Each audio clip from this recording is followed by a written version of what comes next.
ये कि यही है। तो एक आप इधर आइए। एक पिता है, ये एक पिता है और इनका दर्द ये है कि जैसे ही रिजल्ट आया और इनके बेटे का नाम आया तो इन्होंने मिठाई बांट दी। अब मिठाई बांटने के बाद वो मिठाई का मीठापन गया ही नहीं, उससे पहले एक कड़वा संदेश आता है कि आपके बच्चे का नाम हटा दिया गया है, नई लिस्ट आई है, उसमें आपके बच्चे का नाम नहीं है। क्या गुजरी होगी आपके ऊपर? मैंने अब तक की मेरे जीवन की जितनी भी कमाई बच्चे के सारी लगा दी। अब मैं रोड पे हूँ। मेरे बच्चे का सिलेक्शन नहीं होने के कारण पहले हो गया था, लेकिन इन्होंने अचानक क्या पता क्या घपले पैसे कुछ खा खो करके पूरा रिजल्ट को डिसमिस कर दिया। बस मैं इतना ही कहना चाहता हूँ। रिजल्ट को ही डिसमिस कर दिया। आप मतलब सोच सकते हैं ना, एक बार युवा बेरोजगार के मन में जाकर सोचें कि वो मेहनत कर रहा है 1 साल 2 साल 3 साल 4 साल, कोरोना काल में भी उसने पढ़ाई की है और उसका नाम आ जाता है, खुशी होती है। वो घर पर कहता है, उसके माँ बाप समाज में कहते हैं और वो गर्व का अनुभव करता है कि मैंने जीत लिया है गढ़ और मेरा सिलेक्शन हो गया है। लेकिन आधे घंटे बाद वो जो गर्व है, वो जो गर्व का अनुभव है, वो काफूर हो जाता है और वो सोच ही नहीं पाता कि क्या करें, क्या हो गया मेरे साथ। क्या नर्सरी के बच्चों के एग्जाम में भी ऐसा ही होता है कि एक बार रिजल्ट दे दिया और उसके बाद कहा जाता है कि नहीं, गलती से ये तो नर्सरी के बच्चों का रिजल्ट नहीं था, ये तो कक्षा 1 के बच्चों का रिजल्ट था, ये नर्सरी का बच्चा है। पर नर्सरी के बच्चों में भी नहीं होता है। जो आरआरसी मुंबई ने किया है वह निकृष्टतम संज्ञा उसकी हम देना चाहते हैं। और बच्चों के साथ जो खिलवाड़ किया जा रहा है, सिस्टम के साथ जो खिलवाड़ किया जा रहा है, खेल किया जा रहा है, आरआरबी आरआरसी और हर बोर्ड में, हर जोन में ये सिस्टम चल रहा है। एक बार पैनल आ जाता है, एक बार डिमांड आ जाता है, एक बार डिवीजन अलॉट हो जाता है और उसके बाद बदल दिया जाता है। डिवीजन अलॉट होते ही लोग चक्कर लगाते हैं कि हमारा नाम हो गया, और फिर जैसे ही कैंसिल होता है तो फिर चक्कर लगाते थे कैसे कैंसिल हुआ। तो कैसे कैंसिल हुआ उसको मिटाने में क्या खेल चलता है ये कहने की जरूरत नहीं है। भ्रष्टाचार रेलवे विभाग में अंदर तक घुसा हुआ है, इसलिए ये गलतियां जानबूझ करके की जाती होंगी, यह जांच से ही पता चलेगा। सामने एक तरफ ये वित्त भवन है और दूसरी तरफ ये अमर जवान ज्योति है। अमर जवान ज्योति जो देश के लिए लड़ते हुए मारे जाते हैं, उन शहीदों की याद में बनाया गया है। और पिछली बार जब वसुंधरा सरकार थी तब इस ज्योति स्तंभ को बनाया गया है। आज इस जगह को क्यों चुना है? इसलिए चुना है क्योंकि ये उन महान लोगों की निशानी है जो इस देश के लिए, आपके लिए, हमारे लिए लड़ते हुए अपने प्राणों से हाथ धो बैठे और शहीद हुए। यानी किसी माँ ने अपना बेटा खोया, किसी बहन ने अपना भाई खोया और किसी बेटे ने, बेटी ने अपना बाप खोया। माँ भी, कहीं महिला सैनिक कर्मी भी हैं, वे भी लड़ रही हैं। जब सेना सीमा में लड़ती है, हमारे लिए देशभक्त अपने जान गंवाते हैं, तो अंदर सबकी क्या जिम्मेदारियां रहती है, मैं ये पूछना चाहूंगा। कुछ लोग हैं और उसके बाद मेन मुद्दे पर आएंगे। रेलवे आरआरसी मुंबई में जो घोटाला हुआ है, जो गड़बड़ी हुई है, उस पर आएंगे। उसी की शुरुआत हम शहीदों को नमन करते हुए उस जंग की शुरुआत कर रहा है गांधी टीवी जयपुर के अमर जवान ज्योति स्तंभ से। शहीदों की याद में हम लड़ते रहेंगे, शहीदों के बताए हुए रास्ते पर चलते रहेंगे। जी, आपका नाम क्या है? रवि कुमार सैनी। थोड़ा जोर से बोलो। रवि कुमार सैनी। रवि कुमार जी, कहाँ से हैं आप? मैं तो दौसा से। दौसा से। कहाँ तक पढ़े लिखे हो आप? मैं बीएससी एग्रीकल्चर। BSc agriculture. क्या नौकरी करते हो? थोड़ा पास आ जाओ इधर। नौकरी नहीं करता। नौकरी नहीं करते? बिल्कुल। क्यों, क्या कारण है? नौकरी की कोशिश की? नहीं। अभी तो कंपटीशन चल रही है। अभी कंपटीशन चल रही है, कंपटीशन में पास अभी तक नहीं हुए? नहीं। तो ये कंपटीशनों में और भर्तियों में जो घोटाले होते हैं, इससे कितना दर्द आप लोगों को होता है? बहुत ज्यादा कह नहीं सकते ना। क्या नाम है आपका? भूपेंद्र मीना। भूपेंद्र मीना, क्या करते हैं आप? मैं बीएससी कर रहा हूँ बायोलॉजी से। आप बीएससी बायोलॉजी से कर रहे हैं। तो ये जो देश भर में पेपर लीक होता है, फर्जी डिग्री का मामला चलता है, और नौकरी, अभी आज एक मामला आया है जिसमें बच्चों को नौकरी के लिए लिस्ट आ गई, यानी अपलोड हो गया विभाग से, आरआरसी मुंबई से, और उसके बाद गायब हो गए। मिठाई बट गई। मिठाई बटने के बाद नौकरी नहीं। तो ऐसी परिस्थितियां जब आती है तो आप लोगों के मन में क्या होता है, क्या लगता है, क्या फीलिंग होती है? जो मन का मोटिवेशन है वो टूट जाता है, मनोबल जो होता है, और आगे कुछ करने की फिर इच्छा ही नहीं रहती भाई, दोबारा कोई प्रयास करने की जो होते हैं, मोटिवेट रहते हैं, वो टूट जाता है, जोश टूट जाता है, वो जोश टूट जाता है। तो मैं आपको बताना चाहूंगा, क्योंकि हमारे देश के प्रधानमंत्री मोदी जी सबके चहेते हैं, और मोदी जी जब आए थे तो इतना जोश भरा हुआ था नौजवानों में, लगता था कि देश का कुछ न कुछ काया पलट होगा, परिवर्तन होगा। युवाओं में बहुत बड़ा जोश था, और मोदी जी हर जगह पर जाकर कहते थे युवाओं को कि नौकरी मिली क्या, और युवा कहते थे कि नहीं, और मोदी जी ने ठाना कि मैं नौकरी दूंगा। मोदी जी लेकर आए मेक इन इंडिया में स्किल इंडिया लेकर आए, लेकिन स्किल इंडिया को नीचे लोग बाग झीम गए, डाका डाल दिया। स्किल इंडिया के लिए जो करोड़ों अरबों रुपए मोदी जी ने ऊपर से नीचे भेजा, उसे नीचे के अधिकारियों ने, नेताओं ने घोटाले में बदल दिया, युवाओं के सपने को कुचल दिया। वहां तक भी नहीं रुके, रेल विभाग सबसे ज्यादा नौकरियां देता था। मोदी जी ने सोचा कि रेल विभाग को मैं तैयार करूं, अधिक नौकरियां दूं, और जब वहां उनको लगा कि एक योग्य व्यक्ति को चुनकर लाना चाहिए, रेल मंत्री बनाना चाहिए, तब उनकी नजर पड़ी अश्विनी वैष्णव पर। आज हम राजस्थान की धरती पर खड़े हैं। इस धरती पर खड़े होकर अश्विनी वैष्णव को सल्यूट करते हैं कि उन्होंने हाल ही में मेडिकल फिट स्टैंड बाई का जो डिमांड ऑर्डर खोला गया था, उसमें 100% राजस्थान के बच्चों को दिया है। ऐसा नहीं है वे सब बाकी जगह पर नहीं देना चाहते, लेकिन बाकी जगह पर जो अधिकारी हैं वो इतने कमीने हैं कि उनको दर्द ही नहीं महसूस होती युवाओं की, और उन्होंने पैनल होते हुए भी उन्होंने इतने कम बच्चों को, डिमांड होते हुए भी इतने कम बच्चों को नौकरी दी है कि बच्चे घर पर बैठकर उदास क्या करें ये सोच रहे हैं। ऐसे में हम रेल मंत्री अश्विनी वैष्णव से मिलने वाले हैं, लेकिन उससे पहले एक समस्या, आप इधर आइए। आप लोगों की क्या समस्या है, जो अभी रेलवे की जो समस्या है उसके बारे में बताइए। हमारी समस्या ये है कि कल जैसे ही आरआरसी सेंटर मुंबई रिजल्ट डालता है शाम को 5 बजे या 5-5:30 बजे, उसमें पहले तो ओबीसी की कटी 61 करता है, उसके इसी तरह यूआर की करता है 70, उसके बाद SC ST की 53, 48 EWS की, उसके बाद में पता लगता है कि ज़्यादा नंबर वालों का सिलेक्शन नहीं हो रहा, 61-60-61 वालों का सिलेक्शन हो रहा है, बाद में 68, 69, 70 जो यूआर से कम कैटेगरी में है उनका कोई सिलेक्शन नहीं हुआ, उनका लिस्ट में नाम नहीं आया डीवी में, फाइनल मेरिट में। उसके बाद जैसे ही कॉल या ईमेल के माध्यम से उसको बताते हैं आरआरसी को, उसके बाद वो आधे घंटे के अंदर ही रिजल्ट को गायब कर देता है, और फिर मन गढ़त एक नई कट ऑफ सामने लाकर रख देता है। उसमें ओबीसी की 9 नंबर कट ऑफ बढ़ी है, वो आज तक के इतिहास में कभी भी किसी भी आरआरसी जोन से इतनी कट ऑफ नहीं बढ़ी ओबीसी की, मात्र जिसमें पीईटी क्वालिफाई ओनली 2.1 बच्चे थे। क्या 9% में इतने एक बच्चे को निकालना ही 9 नंबर बढ़ जाते हैं क्या? ये हम आरआरसी से पूछना चाहते हैं। और ये अभी तक उन्होंने कोई डीवी के लिए रोल नंबर लिस्ट और नहीं डाला है, पैनल ओनली मनगढ़ंत आधे घंटे के अंदर कट ऑफ बनाकर डाल दी।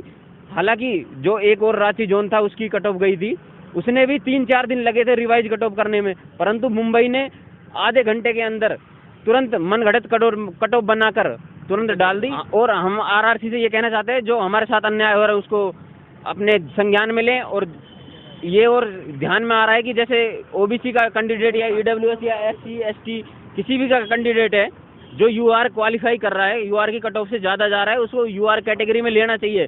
बल्कि आरआरसी ऐसा नहीं कर रही है, यूआर को कट ऑफ यूआर के जो पोस्ट है उसको खाली रख रही है, और ना कि ओबीसी किसी भी बच्चे को यूआर में शामिल कर रही है। इस वजह से ओबीसी की कट ऑफ पर प्रभाव पड़ रहा है। ओबीसी या SC ST EWS सभी की कट ऑफ इतनी ज़्यादा हाई जा रही है, जो ऐसा होना नहीं चाहिए था। किसी भी सेंटर के एग्जाम में अगर कोई भी बच्चा ओबीसी की कट ऑफ ओबीसी या SC ST EWS कोई भी जनरल क्वालिफाई करता है तो उसके जनरल मेरिट में नाम आना चाहिए, और ओबीसी जनरल में नाम आना चाहिए। यानी जनरल में अगर 70 कट ऑफ जा रही है और कोई ST SC या ओबीसी से 70 लेकर आ जाता है तो वो वहां से निकलकर सीधा जनरल में आ जाता है। यही है ना। हाँ, लेकिन यहाँ क्या हुआ है, यहाँ जो ST SC ओबीसी में जो 70 लाया है वो ST SC ओबीसी में ही पड़ा हुआ है। इस कारण ST SC ओबीसी के जो कमजोर बच्चे हैं, यानी आरक्षण का लाभ देने की जो परंपरा है, जो उसकी भावना है, उस भावना को आहत करते हुए ओबीसी ST SC कैटेगरी के बच्चों के साथ अन्याय किया गया है सीधे तौर पर, और ये एक बहुत बड़ी साजिश के रूप में देखा जा रहा है। और इसका असर ये हो रहा है कि ओबीसी, एसटी, एससी के जितने बच्चे हैं, उनके माता पिता और अन्य नागरिक, उनके बीच में एक मैसेज जा रहा है कि मोदी सरकार रेल मंत्री के जरिए जनरल को फायदा देने के लिए एसटी, एससी, ओबीसी के लोगों के साथ खिलवाड़ कर रहे हैं। ये कि यही है। तो एक आप इधर आइए, एक पिता हैं, ये एक पिता हैं और इनका दर्द ये है कि जैसे ही रिजल्ट आया और इनके बेटे का नाम आया तो इन्होंने मिठाई बांट दी। अब मिठाई बांटने के बाद वो मिठाई का मीठापन गया ही नहीं, उससे पहले एक कड़वा संदेश आता है कि आपके बच्चे का नाम हटा दिया गया है, नई लिस्ट आई है, उसमें आपके बच्चे का नाम नहीं है। क्या गुजरी होगी आपके ऊपर? मैंने अब तक की मेरे जीवन की जितनी भी कमाई बच्चे के सारी लगा दी। अब मैं रोड पे हूँ। मेरे बच्चे का सिलेक्शन नहीं होने के कारण पहले हो गया था, लेकिन इन्होंने अचानक क्या पता क्या घपले पैसे कुछ खाकू करके पूरा रिजल्ट को डिसमिस कर दिया। बस मैं इतना ही कहना चाहता हूँ। रिजल्ट को ही डिसमिस कर दिया। आप मतलब सोच सकते हैं ना, एक बार युवा बेरोजगार के मन में जाकर सोचें कि वो मेहनत कर रहा है, 1 साल, 2 साल, 3 साल, 4 साल, कोरोना काल में भी उसने पढ़ाई की है और उसका नाम आ जाता है, खुशी होती है। वो घर पर कहता है, उसके माँ बाप समाज में कहते हैं, और वो गर्व का अनुभव करता है कि मैंने जीत लिया है गढ़ और मेरा सिलेक्शन हो गया है। लेकिन आधे घंटे बाद वो जो गर्व है, वो जो गर्व का अनुभव है, वो काफूर हो जाता है और वो सोच ही नहीं पाता कि क्या करें, क्या हो गया मेरे साथ। क्या नर्सरी के बच्चों के एग्जाम में भी ऐसा ही होता है कि एक बार रिजल्ट दे दिया और उसके बाद कहा जाता है कि नहीं, गलती से ये तो नर्सरी के बच्चों का रिजल्ट नहीं था, ये तो कक्षा 1 के बच्चों का रिजल्ट था, ये नर्सरी का बच्चा है। पर नर्सरी के बच्चों में भी नहीं होता है। जो आरआरसी मुंबई ने किया है वह निकृष्टतम संज्ञा उसकी हम देना चाहते हैं। और बच्चों के साथ जो खिलवाड़ किया जा रहा है, सिस्टम के साथ जो खिलवाड़ किया जा रहा है, खेल किया जा रहा है, आरआरबी, आरआरसी और हर बोर्ड में, हर जोन में ये सिस्टम चल रहा है। एक बार पैनल आ जाता है, एक बार डिमांड आ जाता है, एक बार डिवीजन अलॉट हो जाता है और उसके बाद बदल दिया जाता है। डिवीजन अलॉट होते ही लोग चक्कर लगाते हैं कि हमारा नाम हो गया, और फिर जैसे ही कैंसिल होता है तो फिर चक्कर लगाते थे कैसे कैंसिल हुआ। तो कैसे कैंसिल हुआ उसको मिटाने में क्या खेल चलता है ये कहने की जरूरत नहीं है। भ्रष्टाचार रेलवे विभाग में अंदर तक घुसा हुआ है, इसलिए ये गलतियां जानबूझ करके की जाती होंगी, यह जांच से ही पता चलेगा। सीबीआई जांच आराम से कर सकती है। रेलवे विभाग में कोई मतलब जैसे राजस्थान में संघर्ष कर रहे हैं हम लोग सीबीआई जांच के लिए, कोर्ट में भी जा रहे हैं, रेलवे में ऐसा नहीं है। रेलवे विभाग तो सेंट्रल गवर्नमेंट का है, वहाँ सीबीआई प्रसंज्ञान ले सकती है, वहाँ जांच कर सकती है। लेकिन हम पहले अश्विनी कुमार वैष्णव से मिलेंगे, उन तक इस बात की जानकारी पहुंचाएंगे, और उसके बाद भी अगर कार्रवाई नहीं हुई तो फिर आगे आप लोग क्या करने वाले हैं बताइए। अगर मान लो अश्विनी कुमार वैष्णव से आपकी बात होती है और उसके बाद भी कार्रवाई नहीं होती तो क्या फिर प्लानिंग है? सर, इसके बाद हमारे पास एकमात्र रास्ता है, वो है न्यायपालिका, जिस पे हमको पूरा विश्वास है, और न्यायपालिका हमको इतना विश्वास है कि हमको न्याय भी देगी और सच का सच और झूठ का झूठ एक साइड हो जाएगा। इसके अलावा एक फैसला भी है, उत्तर प्रदेश सरकार ने भी एक वैकेंसी थी वन रक्षक की, तो उसके अंदर भी सेम ऐसा ही परफॉर्मा लागू किया था जैसा आरआरसी मुंबई ने किया है। तो बाद में सुप्रीम कोर्ट ने उस महिला को नौकरी की नौकरी दी और उत्तर प्रदेश सरकार को जमकर लताड़ा। तो यही कहानी इस आरआरसी मुंबई में बनेगी। लेकिन बात ये नहीं है कि अब भी टाइम है आरआरसी मुंबई के पास। इतने सारे लड़के हैं, हजारों किलोमीटर दूर फिजिकल देने गए, वापस आए, परिवार की आशाएं, एक बार नाम देख लिया लिस्ट में, नौकरी तो देखो देनी पड़ेगी। एक हम चाह रहे हैं सीधी उंगली से, फिर लास्ट में हमारे पास लास्ट ऑप्शन है, नौकरी तो देनी पड़ेगी। आप इधर आइए, आप भी अभ्यर्थी हैं, आपका नाम पहले आया, क्या नाम है आपका? मेरा नाम खेमचंद सैनी है, मैं जयपुर का रहने वाला हूँ। मैंने आरआरसी का एग्ज़ाम दिया था, उसमें मैंने पीईटी यूआर की कट ऑफ से क्वालिफाई कर गया था मैं, और मैं यूआर की कट ऑफ से पीईटी पास भी कर गया। साथ में जब डीवी की फर्स्ट लिस्ट आई उसमें मेरा यूआर से कट ऑफ मतलब कि कम रह गया, तो मेरे को ओबीसी में ना काउंट करते हुए उन्होंने यूआर में ही काउंट रखा। साथ में ही जैसे फिर ओबीसी की कट ऑफ थी 61 और मेरे थे 66, तो इतने नंबर ओबीसी में ज़्यादा होने के बावजूद मेरा सिलेक्शन वहाँ पे लिस्ट में नहीं आया। फिर जब सेकंड रिवाइज रिजल्ट आया तो उसमें हमारी 67 कट ऑफ कर दी। तो अब ये कैसे हो गया? डायरेक्ट पहले 2 नंबर बढ़ती है, फिर डायरेक्ट 9 नंबर बढ़ जाती है ओबीसी कट ऑफ। ऐसे ही एससी, एसटी, ईडब्ल्यूएस इन सब में ऐसा ही हुआ है। तो ऐसा कैसे हो गया कि आधे घंटे के अंदर ही उन्होंने रिवाइज रिजल्ट जारी कर दिया और कट ऑफ करने के साथ ही कई बच्चों के साथ खिलवाड़ किया है। तो ये तो एक नामुमकिन है कि इस मुद्दे को अब हमारे साथ हमारे मीडिया कर्मी और साथ में हमारे भाई लोग ही सरकार तक पहुंचाएं और इसका सॉल्यूशन करें। हम सरकार तक पहुंचा रहे हैं। गांधी टीवी बराबर इसमें बना हुआ है, आप लोग देख भी रहे होंगे। गांधी टीवी आज यहाँ शहीदों को नमन करने के बाद मुंबई के लिए रवाना होगा और मुंबई में जो संबंधित अधिकारी है उनसे बात करेगा। अगर वे मिलेंगे नहीं तो हम दफ्तर के अंदर घुसेंगे, घुसकर उनसे बात करेंगे, क्योंकि उन्हें जवाब देना ही पड़ेगा।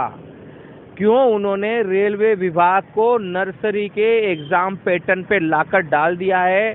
क्यों रेलवे विभाग के सिस्टम को इतना तार तार कर दिया है कि जगह जगह कदम कदम पर हमें शर्मिंदगी की महसूस होती है? और ये शर्मिंदगी हमें ही नहीं होती, इस शर्मिंदगी का जो प्रभाव है वो माननीय रेल मंत्री अश्विनी वैष्णव के पास भी जाती होंगी, हमारे प्रधानमंत्री के पास भी जाती होंगी। इन अधिकारियों को उसका एहसास गांधी टीवी कराएगा। हम चल पड़े हैं इनको न्याय दिलाने की राह में, चाहे लड़कर ही सही, चाहे आंदोलन कर ही सही, चाहे न्यायालय में जाकर ही सही। हम जब तक इन बच्चों को, इन बेरोजगारों को न्याय नहीं मिलेगा तब तक इनके साथ चलते रहेंगे। आप भी जुड़िए गांधी टीवी के साथ। गांधी टीवी चैनल नहीं, राष्ट्र हित में राष्ट्र निर्माण का मिशन है। न कांग्रेस, न बीजेपी, न आम आदमी पार्टी, न कोई पार्टी, सीधे राष्ट्र की बात, राष्ट्र के नागरिकों के साथ। जय हिंद, वंदे मातरम, जय जगत।